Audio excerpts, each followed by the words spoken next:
our final speaker. And Yu Zhu from University College London. Her paper will be on an analysis for Crouching Tiger, Hidden Dragon, the feminism in swordswomen's rebellion and the intervention of transnational capital to the theme of a film. Yu is a master's student in film studies at University College London, UK, with a bachelor's degree in sociology and education at University of York, UK. So welcome, and I'm handing it over to you now. So hello everyone. I'll share my screen.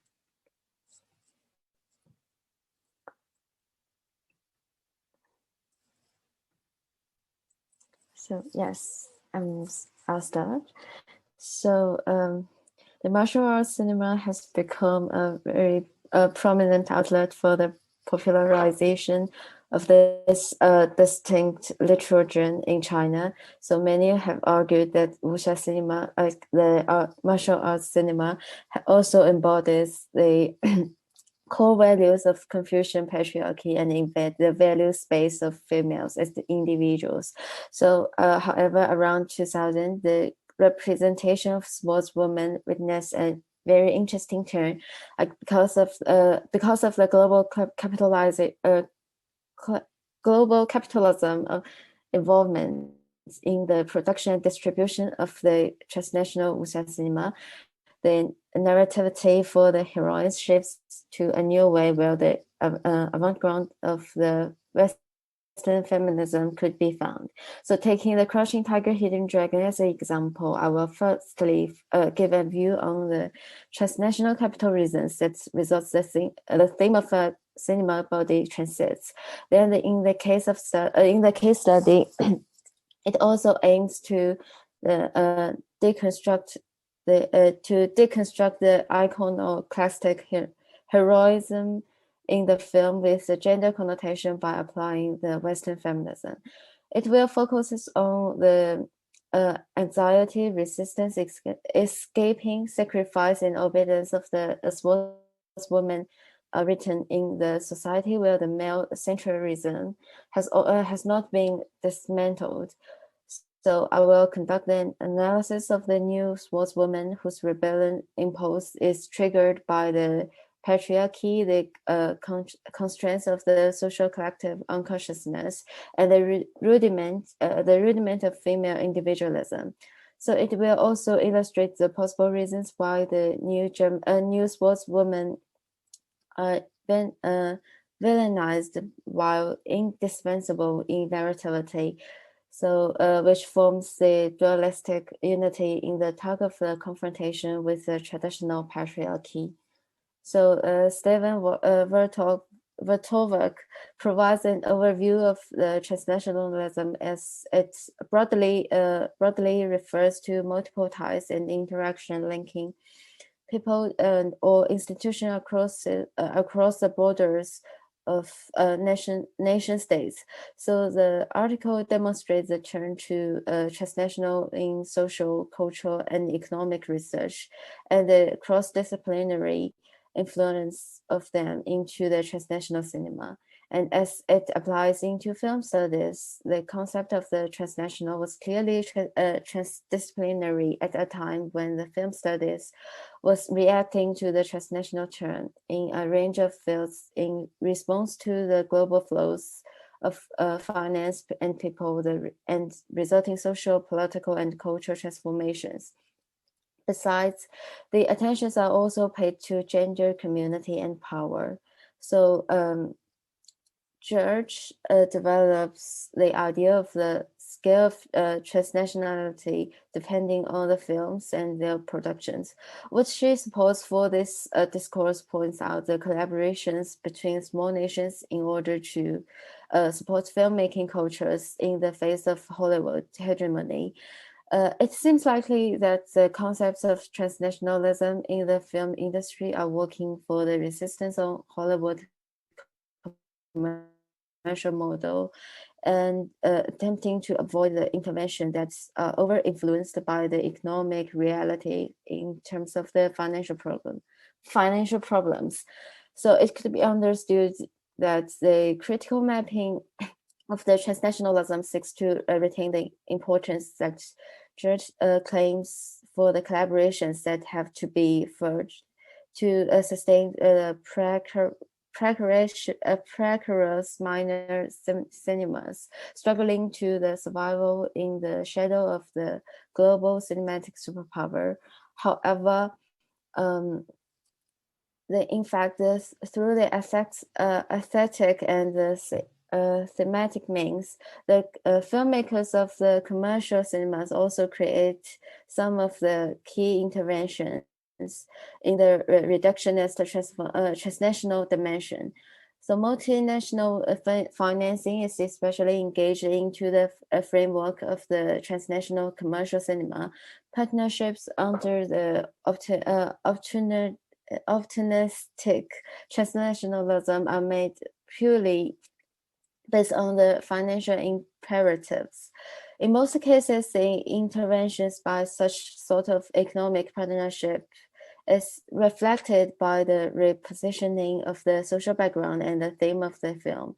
Here I refer to the methodology from the case study of Deuteros Chronos that visually remarks the filmic and the literal tropes of the vampire.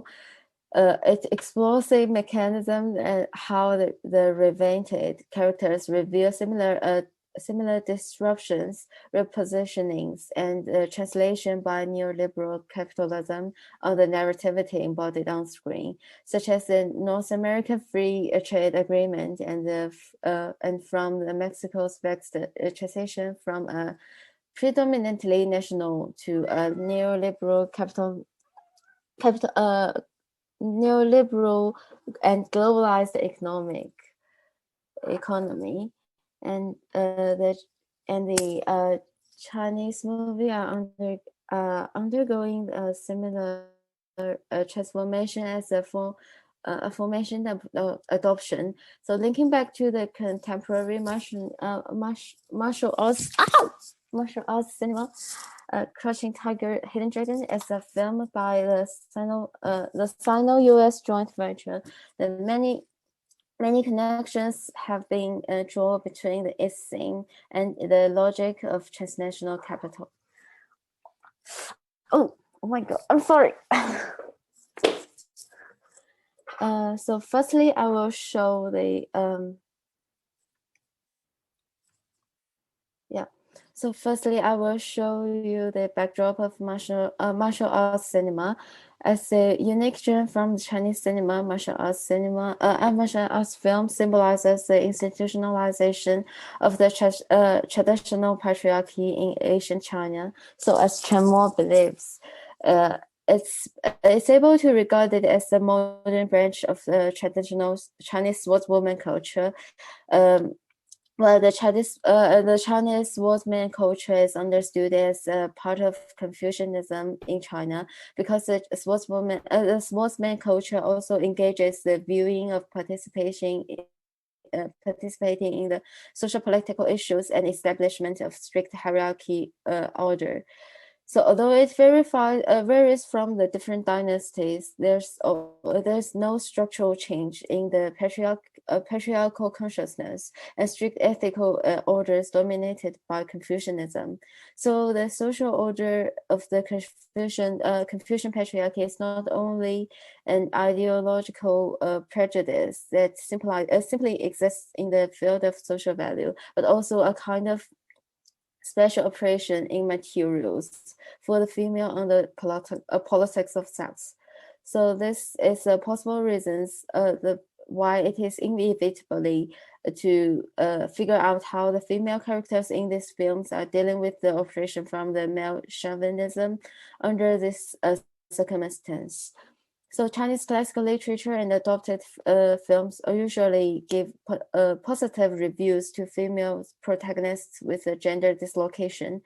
So in martial arts movies, the cognitive distortion of the women's gender characteristics is cultural results of patriarchal thoughts through the political economy, and moral strategies. So it forces the female characters to undertake the obligation which are similar to what the feudal society requires to males. So we can understand it in another way, like the meaning of the female role in classics is the self-identity of the man, such as a subordinated category in Confucian relationships between the superior and inferior in ancient China. So in spite of the female bodies did attend the male-dominated storytelling, however, they are unconsciously arranged into the gender male position or an empty signifier placing male emotions. So it is vital for the women to speak in a way of anti-patriarchal mythology and anti-feudal morality. While the character image of Jian Yu in Crouching Tiger, Hidden Dragon liberates this kind of narrativity about the woman from the traditional value. Like she concentratedly reflects how women as independent individual encounters a public order that doesn't recognize women's gender connotation and social functions. Like Marianne Dawn believes in movies, well, the female character occupies the entire narrative structure. The appeal for female identity would return to a male-centered acceptance model in a specific way. Like I can only find and read the sources in Chinese edition recently, so I try to translate it back to English. So although the female characters have participated in the evaluation of plots, the guidance and participations of male characters are still indispensable responses, like the only fulcrum to the female's actions. So in this movie, whether in the center of the feudal patriarchy, like Jian family, or on the edge of Jianghu, which is a marginalized society in martial arts worlds, the confrontation of the gender power is always obvious. So I will elaborate on it further. But before that, I should return to the reason why the theme of the film ushered by the transnational capital. The economics of sportswoman rebellion was convinced and produced with an eye towards the world markets. So its theme could be fixed into the target looking for the market motivation due to the multinational finance. So for one thing, as the curtain presents, the film was the product of multinational collaboration drawing upon finance, talent, and creative resources from Chinese society around the world, so that it captured the attentions of global audiences. So, and for another thing, how to attract the global audiences to understand the filmic contents with a Chinese cultural background is also an issue that needs to be considered by the cross-border financing.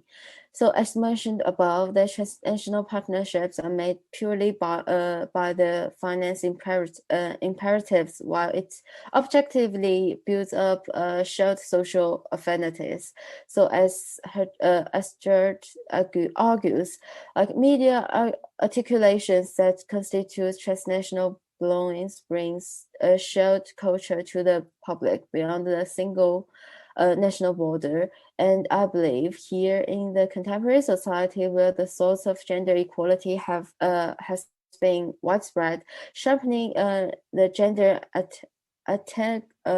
antagonism into the new theme of martial arts cinema could be seen as a key channel for the Western society to well receive the dramatic conflicts among the different characters' positionings in a story with the completely Chinese features, such as the martial arts battles and the Chinese classical ethics on its scenery. So finally, this movie earned $213 million in theater worldwide. The box office revenues tells only a part of the story, but because one of the interesting thing is the film earned much of their income in the markets with the lower tickets than prices than their Western counterparts. So as I mentioned in the previously, I presented the theme of this film mentioned the power confrontation between the males and females. So let's see how it goes on in details. So the discussion of the whether Jane Yu's behavior motives conform to the social order run through the entire story. So the various contradictions involved from the struggle with the patriarchal space made Jane Yu realize that there's no possibility to change the social order.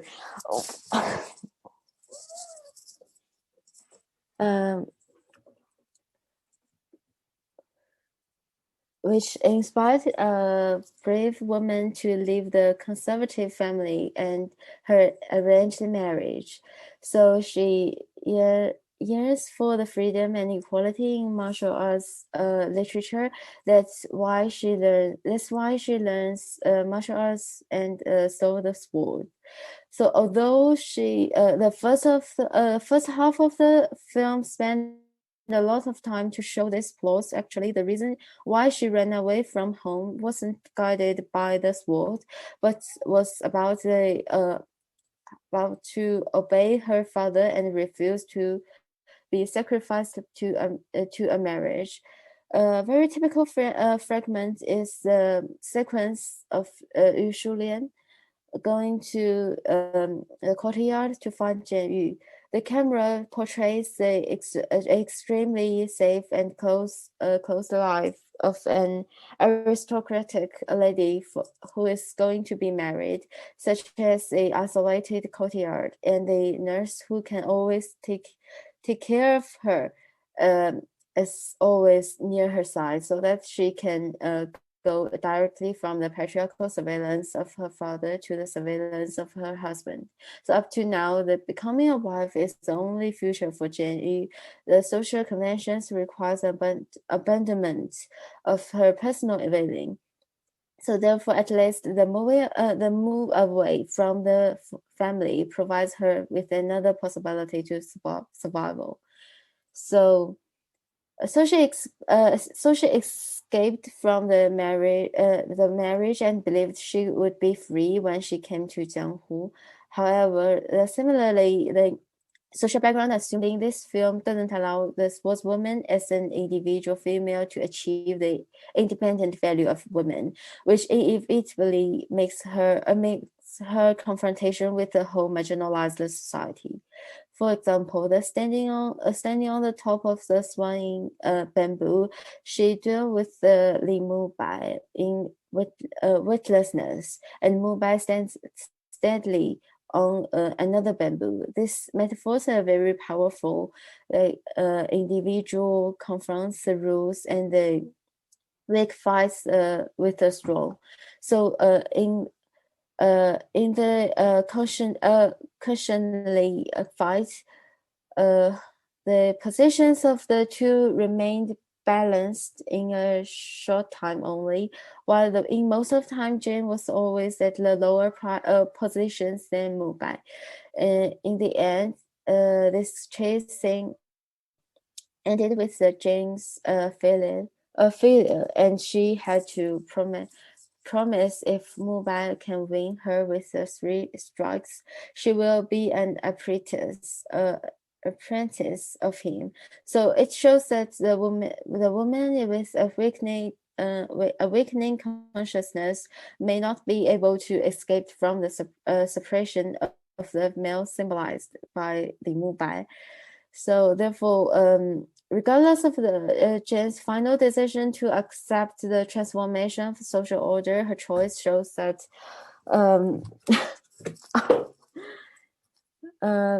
she will. Her choice shows the misfortune of a woman as abstract entity has been predetermined by the social system, including her suicide at the end. It could be understood as a relatively decent punishment given by the patriarchy, because she, as an individual female, felt to subvert this society. So Zhang Yu is a woman who was expelled from the center space of the patriarchal society, but the marginalized community that advertises equality also rejects her entry.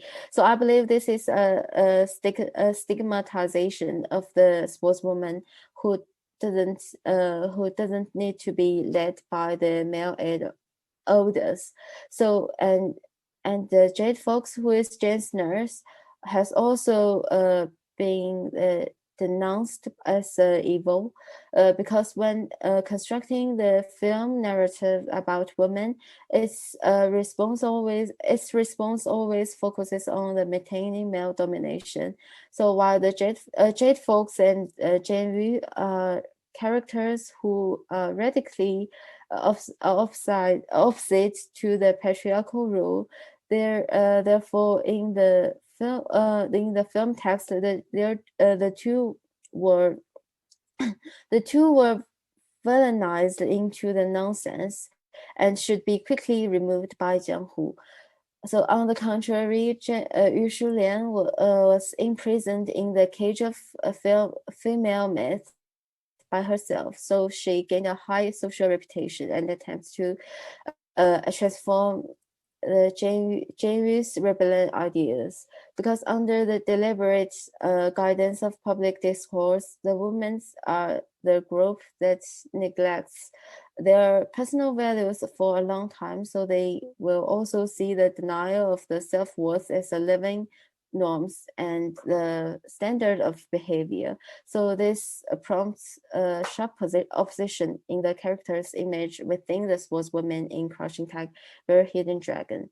So the opposition of this sportswoman in the script lies in with the value of success, the value are successful transformed by the patriarchy, but the drama tension doesn't depend on the good and evil conflict between the descent and the villain in the traditional sense. So the uniqueness of this film is that it no longer regards the gender dislocation of the woman as a tribute to the realization of their social functions, or straightforwardly depicts the wonder of the patriarchy collapse. So instead, it profoundly discussed the tragic proposition that the individual defections could not bring the freedom of survival to all the women in a feudal dynasty. So, and as for the reason why the sportswoman rebellion becomes a theme of the martial arts and portrayed Jie Yu as a awakening feminist pioneer, is because that it is the result of the transnational capital intervention that integrates the Western feminist idea into the Chinese classical culture. Yeah, that's all. I'm sorry to run over the time.